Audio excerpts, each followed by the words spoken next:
ntwala omukisa guno okubuuzaako weebale nnyo bali eddala okubanga oli wamu naffe akubuuzaako simulala nze Yonasaani Matovu ndi mwana Munnagomba ate nga mpangalira musalira Ssaabasajja eri e Buddu. Ntuuse nemanya Bayibuli yo buli wiiki era nga olwaleero tumutunulira amawulire agakutte eggwanga lyaffe omubabiro agabadde gayitaayita ag'okufa okwa Pastor Yiga Augustine. Twala omukisa guno okusookera ddala okusaasira mikwano gyange abadde bamwetoolodde muganda ng'ejjengo naffe abenga biffena gye tuli mu kunyula kw'amaanyi olw'okufa kwe era tusaba Mukama mu butuufu mikwano abakubagize abazzeemu amaanyi temwerabira nti ye mubeezi atabula mu kulaba ennaku. Nabbi Isaaya agamba nti bw'onaayitanga mu mazzi n'abeeranga naawe mu nnaku enzibwa n'abeeranga wamu naawe. So mikwano gyange na gye muli abali mu kunyola essaawa zino Mukama ali wamu nammwe ekyo temukyerabira. Naye ate n'ekyaki njala okwogera kufa kwa Pastor Yiga.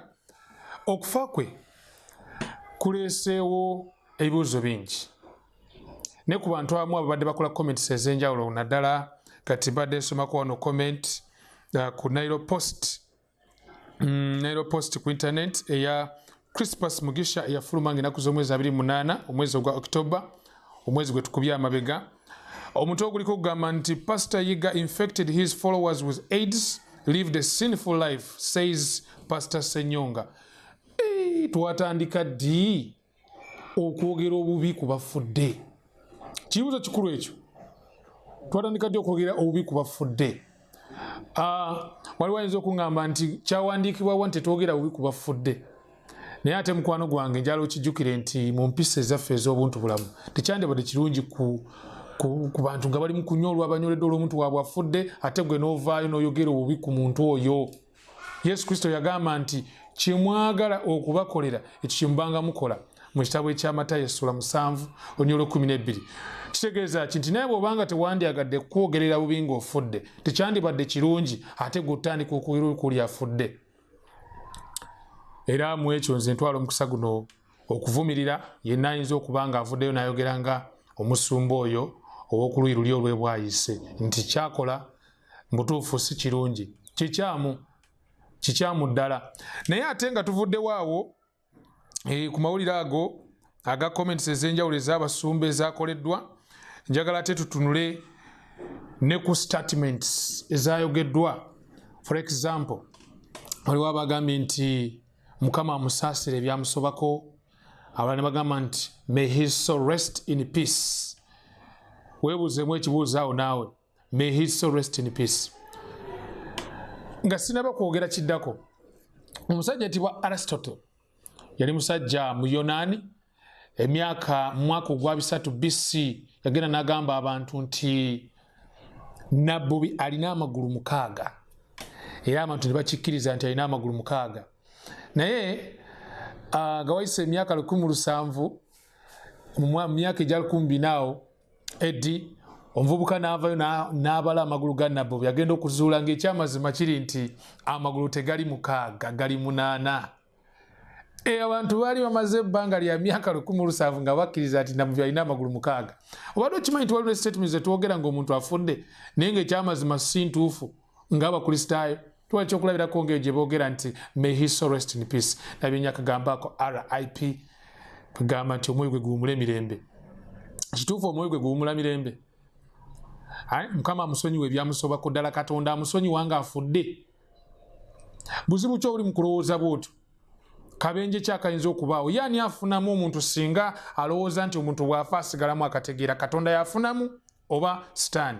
Ngenda kuwa ku amazing facts ez'enjawulo Bayibuli zeetuwa ku kigambo kino ekyokufa. Number 1, Bayibuli eyigiriza nti abafu tebaliko kye bamanyi.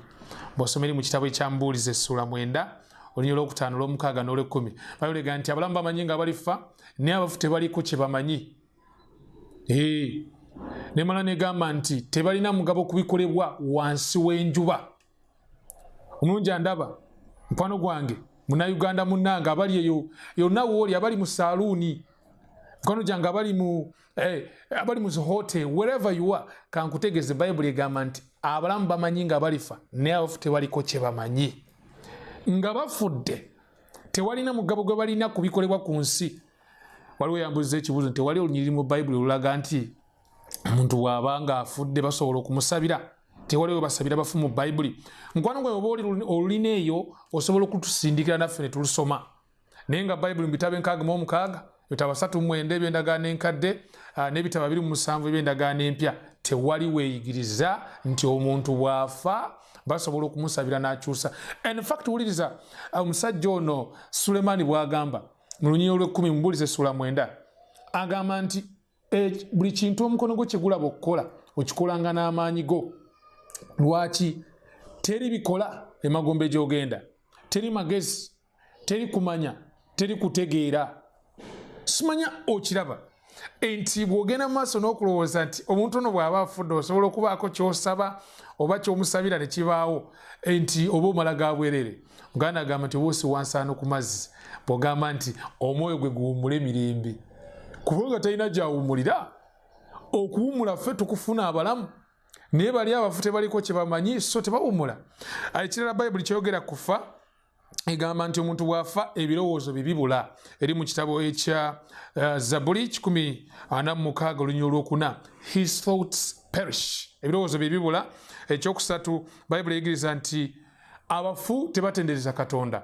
Olunyiriri kandusomere luli mu kitabo kya Isaaya essula ngenze ku Isaaya essula 38 Olunyiriri olw'18. Kabaka Keezeekiya ali mu kusaba ng'amaze okuweebwa obubaka okuva eri Isaaya yennyini nabbi.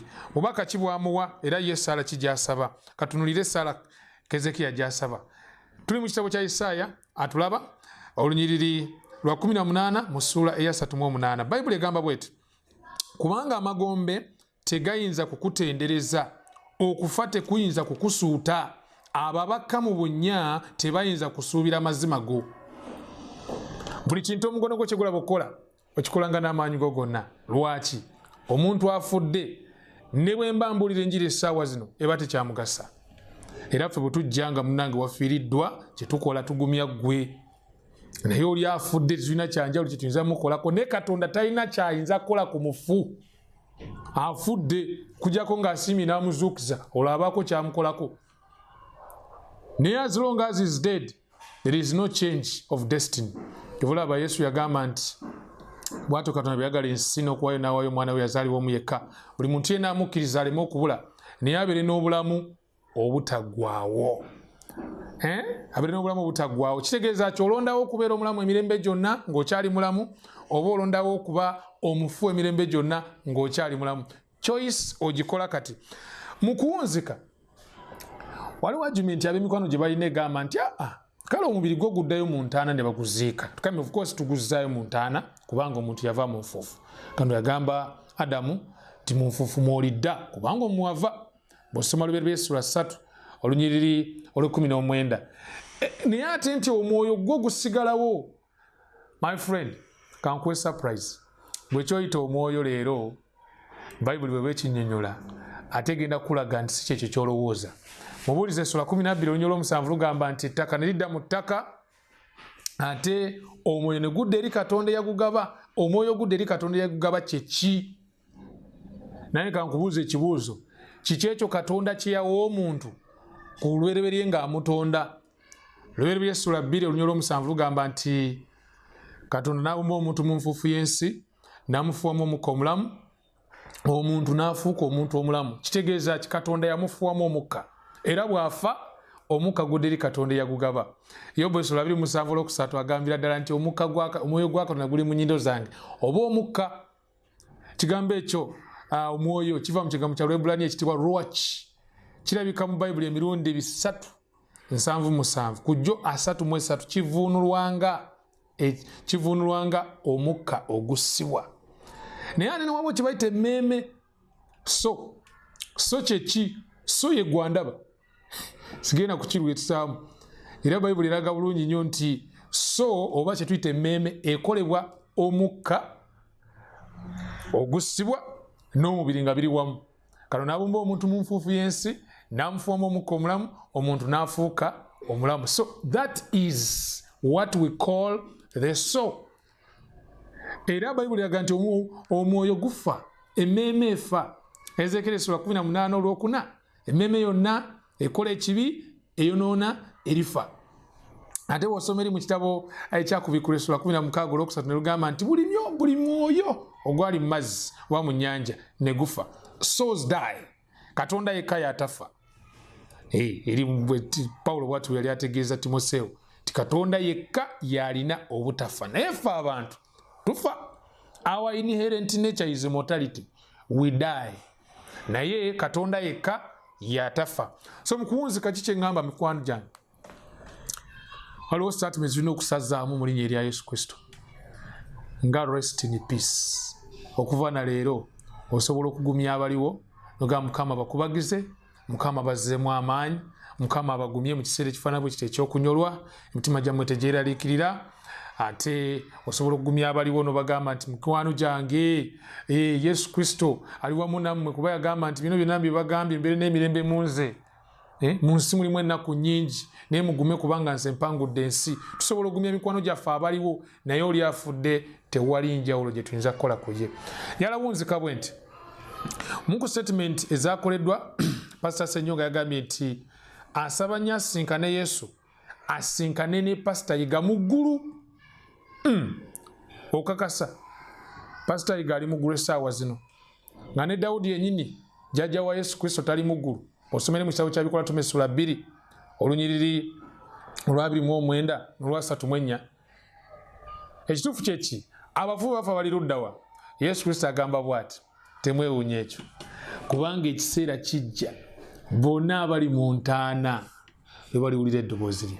Abakola obulungi balizuukirira obulamu, abakola ebitasaana balizuukirira omusango. Yokaana essula 5 olunyiriri olwa 28 n'olunyiriri olwa 29.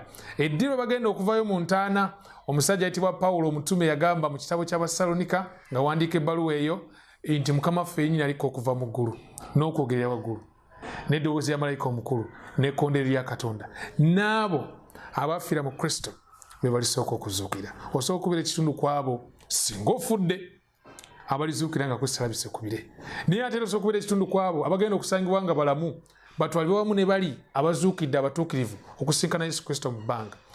Kwagaliza ekiseera ekirungi mukwano gwange ogenda mu maaso n'okufumitiriza ku kigambo kya Katonda kubanga mwe muli amazima gatufuula ab'eddembe. Bintu bingi bye tulowooza nti bituufu naye ng'ate bw'obikula Bayibuli okizulira ddala nti mu butuufu si by'amazima. So abadde agenda mu maaso n'okulowooza nti munawe wonaawo n'asabira afudde abeeko ekikyuka, Bayibuli tukakasiza nti taliko kyategeera. Genda mu maaso n'okugumya abafiiriddwa, ate genda mu maaso n'oteekateeka olugendo lwo nti ku lunaku luli Yesu Kristo bw'aliba alabise ku bire osangibwe ng'oli mwesigwa. Nze Matovio Nassan nemanya Bayibuli buli wiiki nkwagaliza ekiseera ekirungi.